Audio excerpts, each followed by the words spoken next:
اعوذ باللہ السمیع العلیم من الشیطان الرجیم بسم اللہ الرحمن الرحیم وبہ تعالی نستعین الحمد للہ رب العالمین والصلاة والسلام علی محمد وآلہ الطیبین الطاہرین اما بعد قال اللہ تبارک وتعالی فمن حاجک فیہ من بعد ما جاءک من العلم فقل تعالوا ندعو ابناءنا وابناءکم ونساءنا ونساءکم وأنفسنا وأنفسكم ثم نبتهل ونجعل لعنة اللہ علی الکاذبین۔ سیاچن ٹائمز کے پروگرام راہ ہدایت میں عید مباہلہ کی اہمیت، اس کی فضیلت، اس کی تاریخ اور اس کے اثرات کا موضوع لیے بندہ حقیر محمد علی توحیدی کچھ عرائض پیش کرنے کے لیے حاضر ہے۔ امید ہے اللہ اس کا جزا عنایت فرمائے گا۔ آج عید مباہلہ کا دن ہے۔ پہلے یہ بیان کروں گا کہ مباہلہ سے کیا مراد ہے۔ عربی زبان میں مباہلہ کہتے ہیں ایک دوسرے کے حق میں بد دعا کرنا۔ اس کی ضرورت کب پیش آتی ہے؟ تب پیش آتی ہے جب لوگ مذاکرات کے ذریعے، مکالمے کے ذریعے، دلائل کے ذریعے ایک دوسرے کو قائل نہ کر سکیں، تو اس وقت مباہلے کی نوبت آتی ہے۔ تاریخ اسلام میں بھی ایک ایسا ہی واقعہ پیش آیا تھا۔ 10ویں ہجری میں فتح مکہ کے بعد کا واقعہ ہے، فتح خیبر کے بعد کا بھی واقعہ ہے۔ 10ویں ہجری میں رسول اکرم نے مختلف قبائل کے سرداروں کو دعوت اسلام کے لیے پیغام بھیجا۔ تو انہی پیغامات میں سے ایک پیغام نجران کے عیسائیوں کے نام بھیجا کہ وہ اسلام کی دعوت قبول کریں، مسلمان ہو جائیں یا جزیہ دینا قبول کریں۔ جب رسول اکرم کا یہ خط ان عیسائیوں کے ہاتھ لگا تو انہوں نے آپس میں مشورہ کیا۔ وہ کئی دن تک مشورہ کرتے رہے کہ اس کا کیا جواب دیا جائے۔ آخر میں ان کے علماء، دانشوروں اور عقل مند لوگوں نے فیصلہ کیا کہ ایک وفد تشکیل دیا جائے جس میں ان کے عاقل، صاحب نظر اور عالم لوگ شامل ہوں، اور وہ وفد جا کے مدینہ میں رسول اکرم کے ساتھ اپنے موقف پہ گفتگو کریں۔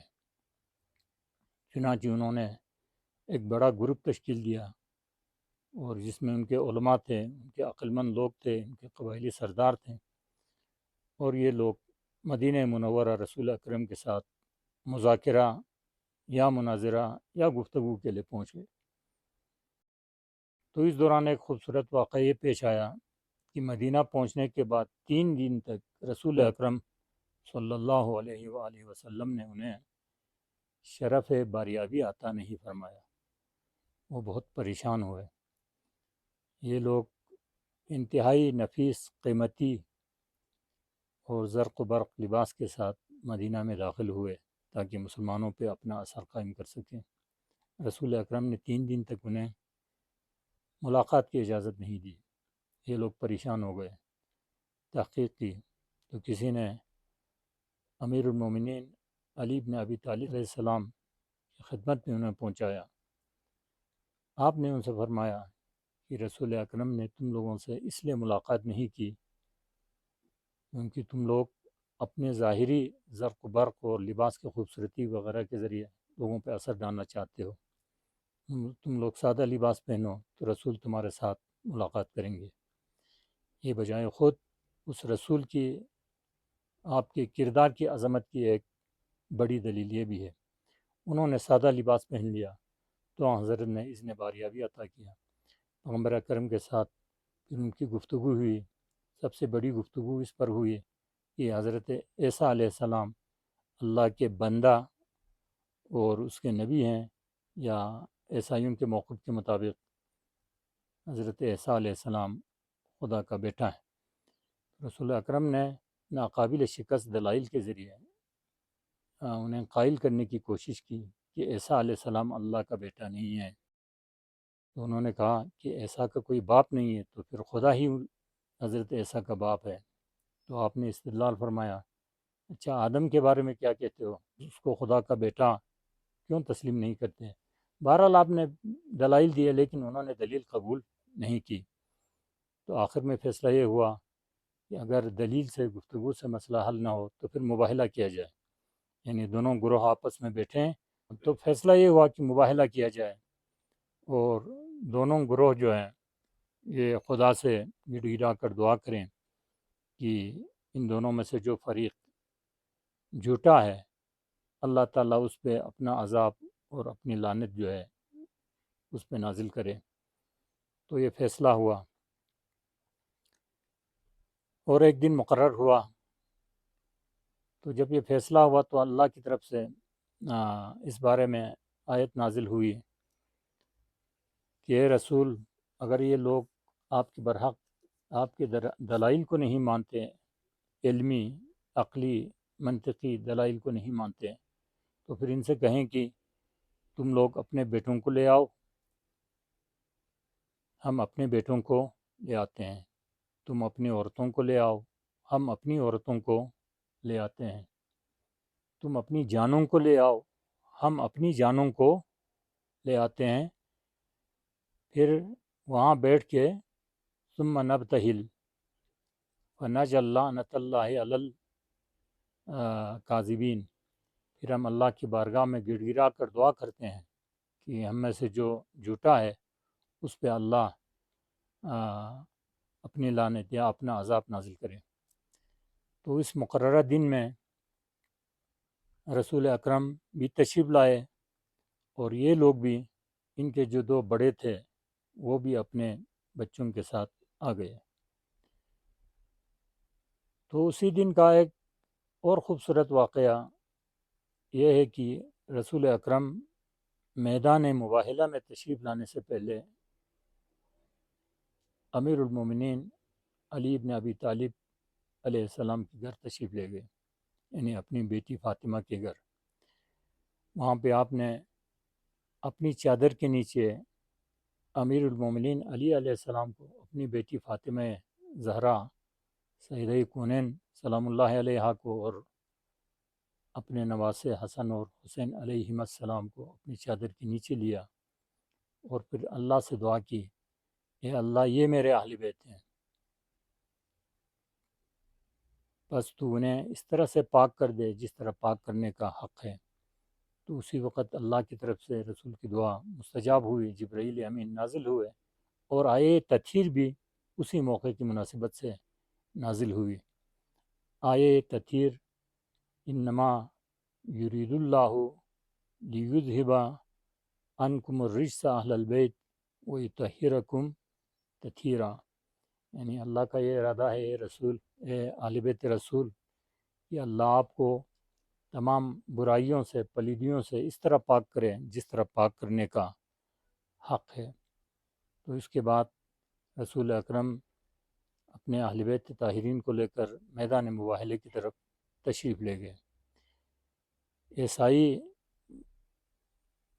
بزرگان دین اور ان کے بڑے منتظر تھے، تو ان کے بڑے راہب نے کہا کہ محمد کس کو ساتھ لے کے آ رہے ہیں، اپنے دوستوں اصحاب کو ساتھ لے کے آ رہے ہیں یا اپنے گھر والوں کو؟ تو اسے بتایا گیا کہ آپ اپنی بیٹی کو، اپنے گھرانے کو لے کے آ رہے ہیں، اپنے نواسوں کو اور اپنے داماد علی بن ابی طالب علیہ السلام کو لے کے آ رہے ہیں۔ تو پھر اس نے ان کی آمد کا منظر دیکھا تو اپنے ساتھیوں سے کہا، ان کے چہروں سے پتہ چل جاتا ہے کہ اگر یہ دعا کریں تو پہاڑ اپنی جگہ سے ہل جائیں گے اور ہمارے اوپر خدا کا عذاب نازل ہو کر رہے گا، بہتر ہے ہم ان کے ساتھ مناظرہ نہ کریں۔ ان کے ہیبت اور اس کے ایمانی نور کو دیکھ کر ہی اس نے اندازہ کر لیا اور شکست تسلیم کر لی۔ تو ساتھیوں نے کہا اگر مباہلہ نہیں کریں گے تو کیا کریں گے؟ تو کہا ہم ان کو جزیہ دیں گے، ٹیکس دیں گے، اور اس مباہلے سے اپنی جان چھڑائیں گے۔ چنانچہ اس واقعے کو دیکھنے کے لیے پورا شہر مدینہ وہاں پر ان کا جمع غفیر جمع ہو گیا تھا۔ تو اس طرح سے اس معنوی جنگ میں، اس ایمانی جنگ میں حضرت کے محاذ کو وہ عظیم فتح حاصل ہوئی جو اس سے پہلے حاصل نہیں ہوئی تھی۔ اس سے پہلے رسول اکرم نے بہت سے جنگیں لڑی تھیں۔ بدر کی جنگ، اس میں آپ کو فتح ہوئی، خیبر و خندق میں آپ کو فتح حاصل ہوئی، اسی طرح دوسرے جنگوں میں فتح حاصل ہوئی، لیکن وہ ساری فتوحات عسکری فتوحات تھیں۔ ان فتوحات اور اس فتح میں یہ فرق ہے کہ وہ اسلحے کی فتح تھی، فوجی فتح تھی، عسکری فتح تھی، لیکن یہاں پہ کوئی اسلحہ نہیں تھا، یہاں کوئی لشکر نہیں تھا، یہاں کوئی جنگ نہیں تھی، یہ ایمانی اور معنوی فتح تھی۔ ایسی فتح پہلے حاصل نہیں ہوئی تھی، اسی لیے ہم اس دن کو جس طرح ہم خیبر کے فتح کے دن کو عید کا دن کہتے ہیں، اسی طرح اس معنوی فتح کے دن کو بھی بطور عید مناتے ہیں۔ تو اس یوم عید کے بارے میں یہ بھی روایت ہے کہ آیے تطہیر بھی اسی دن نازل ہوئی، اور اسی 24 ذی الحجہ کی تاریخ کو آیے ولایت بھی نازل ہوئی تھی۔ وہ ممکن ہے اسی دن نہ ہو، کسی اور سال میں یہ واقعہ ہوا ہو، لیکن دن یہی تھا۔ اس آیت کی روح سے حکم یہ دیا گیا تھا کہ رسول اکرم کو کہ آپ اپنے بیٹوں کو لے جائیں، اپنے گھر کے خواتین کو لے جائیں اور اپنی جانوں کو لے جائیں۔ مفسرین کہتے ہیں کہ ابنا انا، ہمارے بیٹوں سے مراد یعنی رسول کے بیٹوں سے مراد اس دن حضرت امام حسن اور امام حسین کے علاوہ کوئی نہ تھا، کیونکہ آپ انہی دو بیٹوں کو جو آپ کے نواسے تھے ساتھ لے کے گئے۔ ایک اور تاریخی حقیقت یہ ہے کہ بعض مورخین نے لکھا ہے کہ اس وقت رسول اکرم کے اپنے فرزند بھی زندہ تھے مدینہ میں، لیکن آپ اپنے بیٹے کو لے کے نہیں گئے۔ جہاں پہ طالب جوہری صاحب نے ایک دفعہ کہا تھا کہ رسول اپنے بیٹے کو لے کے نہیں گئے، حسن اور حسین کو لے گئے، یعنی وہ رسول کے بیٹے کو نہیں لے گئے لیکن رسالت کے بیٹوں کو لے گئے۔ تو مورخین اور مفسرین کا اتفاق ہے کہ ابنا انا سے مراد اس دن سب نے دیکھ لیا کہ حسن اور حسین ٹھہرے، اور نساء انا کے مصداق کے طور پہ پوری دنیا نے اور وہاں موجود لوگوں نے دیکھا کہ نساء انا سے مراد جناب فاطمہ زہرا کے علاوہ کوئی نہیں تھا۔ اور انفسنا، تم اپنی جانوں کو لاؤ، ہم اپنی جانوں کو، رسول ادھر بہت سے لوگوں کو لے کے نہیں گئے، جان سے مراد انفسنا کا مصداق، نفس رسول کا مصداق علی ابن ابی طالب کے علاوہ کوئی نہیں تھا۔ تو اس دن کی ایک اہمیت یہ ہے کہ اس دن رسول اکرم کو مسیحیت پہ، عالم مسیحیت پہ، عالم اسلام کو فتح نصیب ہوئی اور عیسائیوں کو شکست ہو گئی اس میدان مواہلہ میں، اور رسول اکرم کی نبوت کی حقانیت ثابت ہو گئی اور عیسائیوں کا دعویٰ باطل ثابت ہوا۔ تو یہ اصل چیز، پیغمبر نے جتنی جنگیں لڑی تھیں ان کا بھی مقصد اسلام کی حقانیت کو ثابت کرنا تھا، لیکن یہاں بغیر تلوار کے صرف معنویت اور ایمان کی قوت سے اتنا بڑا عظیم معرکہ سر ہوا، اتنی بڑی عظیم فتح حاصل ہوئی، تو آپ کی نبوت ثابت ہو گئی۔ دوسری فتح یہ ہے مکتب اہل بیت کے معتقدین کے لیے کہ اس دن معلوم ہوا کہ اہل بیت رسول اکرم سے مراد کون ہے۔ یقیناً اس دن رسول اکرم اس بڑے معرکے میں عالم اسلام کے سب سے بہترین افراد کو لے گئے تھے، اور سب سے بہترین افراد انہی چار کے علاوہ آپ کے ساتھ اور کوئی نہیں تھا۔ اس دن پتہ چلا کہ رسول کے اہل بیت سے مراد کون ہے، تو اس لیے ہم اس دن کو عید مباہلہ کے طور پہ مناتے ہیں۔ دین اسلام نے ہر اہم دن کے کچھ اعمال مقرر کیے ہیں، اسی طرح اس دن کے بھی کچھ اعمال ہیں۔ اس دن کے اس مبارک دن کے اعمال میں سے ایک غسل ہے جس کی بڑی فضیلت ہے۔ اس دن کے اعمال میں سے ایک 2 رکعت نماز ہے، وہ عید غدیر کی نماز کی طرح ہے۔ اس کے اعمال میں سے ایک دعائے مباہلہ ہے، یہ دعائے مباہلہ ماہ رمضان کی دعائے سحر کے مشابہ ہے۔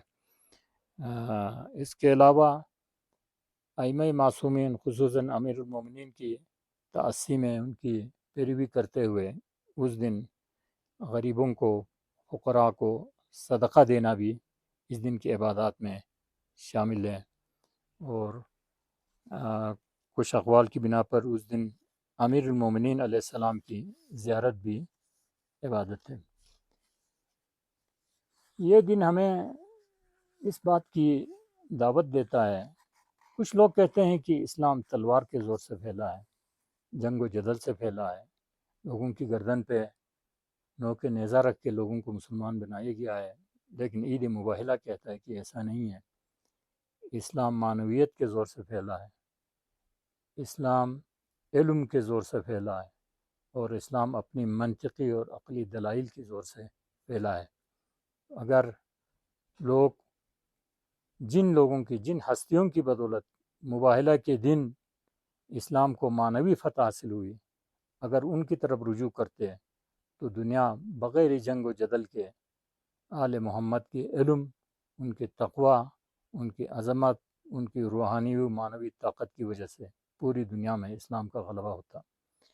اللہ تعالی ہم سب کو عید مباہلہ کے جو ہیروز ہیں ان کی مطابقت کرتے ہوئے دین اسلام پہ عمل کرنے کی توفیق عطا فرمائے، اور اسلام کا پرچم پوری دنیا میں بلند کرنے کی ہمیں توفیق عطا فرمائے۔